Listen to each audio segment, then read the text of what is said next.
Hi, this is Amanda Morgan from notjustcute.com, and I am here with First Friday Q&A for February.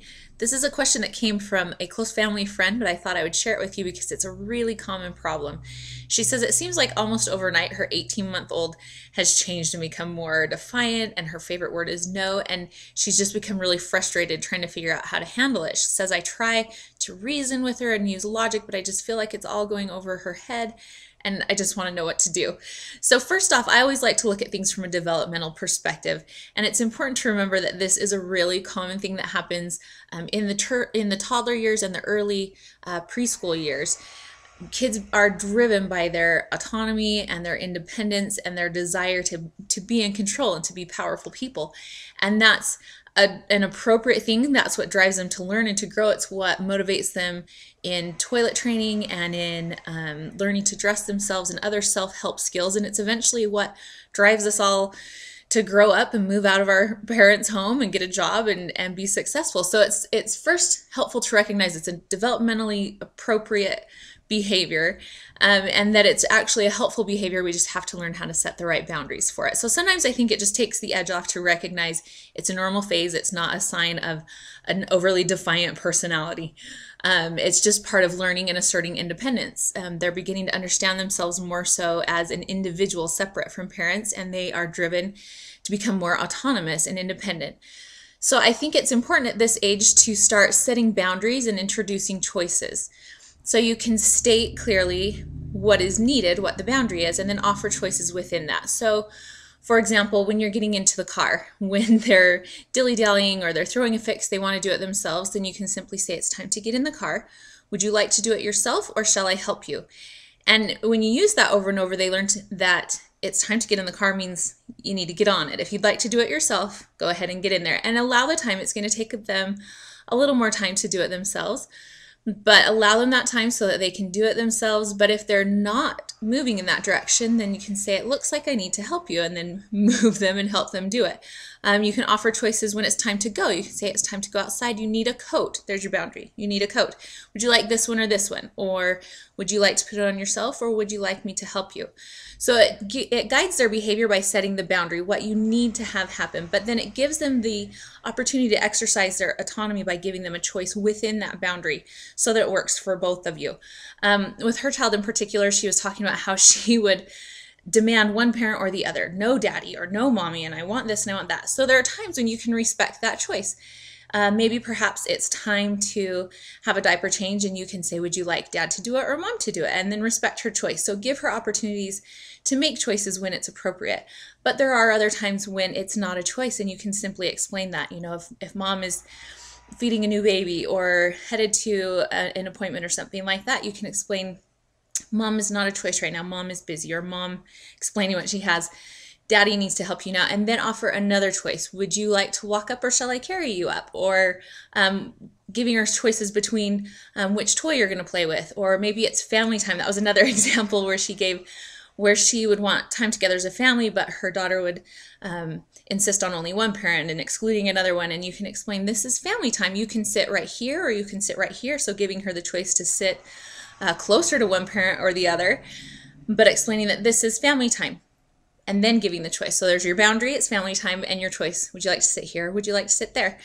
So I find that it's helpful if you can meet them halfway in a way. You can offer the boundary so you get what you need, but then give them choices within that so that they get what they need. And I'll put a link, several links actually below, that address this need for giving toddlers choices. And it's not just toddlers, early preschoolers, and really all children respond well, I find, to offering choices within boundaries. Now, my friend also mentioned she's trying to use reason and logic. She believes in that, but she feels like it's just going over her 18-month-old's head. And to some degree, that's true. A long, drawn-out lecture is just going to turn her off. But I do think it's important to use words, because children are growing in their linguistic skills so rapidly. They are attaching meaning to what you're saying, and it is important to look at them and to talk with them and explain what's going on. But instead of giving a long, logical lecture, we want to use simple scripts. So using something that's simple, that just gets right to the point, and something, especially if you can reuse some of the terms in different situations so that they begin to connect meaning to those as you reuse them. So saying things like, that's not a choice right now. Would you like this or would you like that? Or as I mentioned before, would you like to do it yourself or would you like me to help you? As they get that over and over, it begins to attach more meaning to it because they have an experience with the words. And so I do think it's important to use words, but to also attach action to it and to use simple, basic scripts. I think it's also important to start teaching young children social scripts, so helping them with the words. So teaching them things like, can I have a turn, please? Or, teaching them basic words like help, please, basic scripts that will help them if you're seeing over and over that they're having issues with specific social situations. Teaching them simple scripts as well can be helpful in getting through some of these difficult times.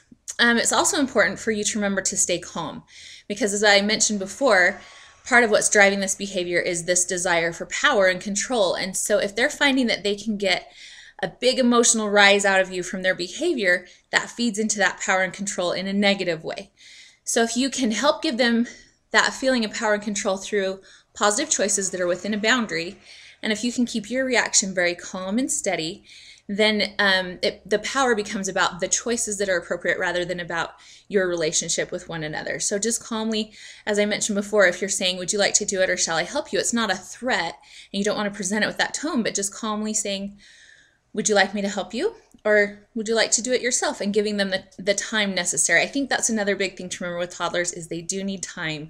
And that can be hard for us as adults when we're rushing so much to kind of scale back a little bit and offer them the respect of having enough time to be able to be independent. So maybe that means giving a little extra time as you're headed out the door or a little extra time built into the day for certain transitions so that you can recognize and respect their need to be autonomous and independent.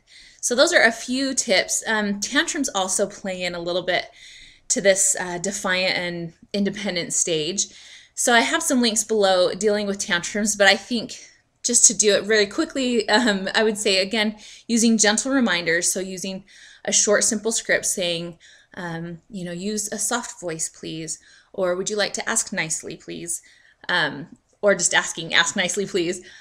Those short, simple scripts can sometimes diffuse it if it's been used over and over and they're familiar. But if it's a full-blown meltdown, you'd want to use a coaching timeout, like I've mentioned before, and I'll link to as well, to just remove them from the stimulating environment, remove them from that, give them time to calm down. But especially with toddlers, you want to use a coaching timeout, not a shunning timeout. So go with them, help them calm down. If they want space, give them space, but stay within a close distance so they know that they can come back to you. So I'll put some links below about dealing with tantrums, dealing with no, dealing with defiance, and recognizing it as actually developing independence and how to nurture that within appropriate boundaries. So hopefully that helps with some of the experiences that you're having. I think there's some great links below. Check those out and add in with your comments with things that you think might help as well. So send those questions again into questions@notjustcute.com. I'd love to hear what's on your mind, and hopefully we can address that next month in March. So once again, this is Amanda Morgan from notjustcute.com. Have a great month.